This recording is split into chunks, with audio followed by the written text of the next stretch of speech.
So these are our spacesuits for the Artemis generation.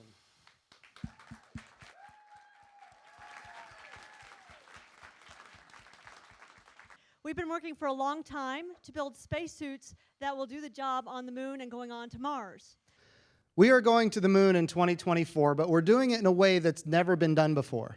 This time when we go to the moon, we're going sustainably. In other words, we're going to stay for long periods of time. She has a lot more mobility to move, so she's able to do a cross reach and get across the suit, as well as reach overhead, which they can't do today and couldn't do during the Apollo program. So the mobility is one of the biggest things. The fact that these bearings kind of go in gives you that great shoulder mobility that you saw. And that's very important for things where we're doing geology tests. If you need to pick up a rock, if you're examining something, if you're planting a scientific instrument, you need that upper torso mobility. In addition, we can walk around in it, and this is pretty important. When we're on ISS, the legs aren't very useful during a spacewalk. We're mostly just floating there. But obviously in the lunar environment, we're going to need to walk around. And the more mobility you have, the more tasks you can get done, the more science you can accomplish, the further you can go. And that gives Chris a lot of capability to move around and do whatever tasks we might need to do for science and maintenance on the planetary surface. So just so everybody knows, Christine's spacesuit, tell us a little bit about the thermal environment on the moon and how this suit is.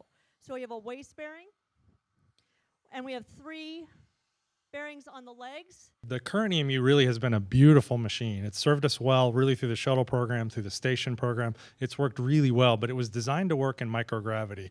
Works great for supporting the space station, but when we go to other destinations, down to the surface of the moon, in orbit around the moon, on the way to Mars, the surface of Mars, we need a different suit. Do that. She's going to show us how to pick up a rock if she can handle it, and she can.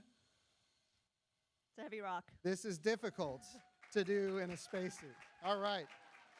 Technology has changed a lot since we started working on these. These new suits have a lot of new technologies embedded in them. They're significantly more reliable than the EMU that we use today. They've got redundant parts in it, redundant components.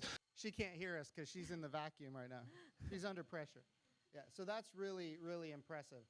Okay, so one of the things that's different about this suit is it's designed to be upgradable. A lot of you have looked inside of a computer. There's a device we call a motherboard that allows you to take components off and on as they get upgraded. This suit was designed to work exactly that way. So as technology gets better, we get smarter. This suit can be upgraded, and it can be worked on in space by the astronauts. We won't have to take it all the way back to Earth on the ground to upgrade it and modify it.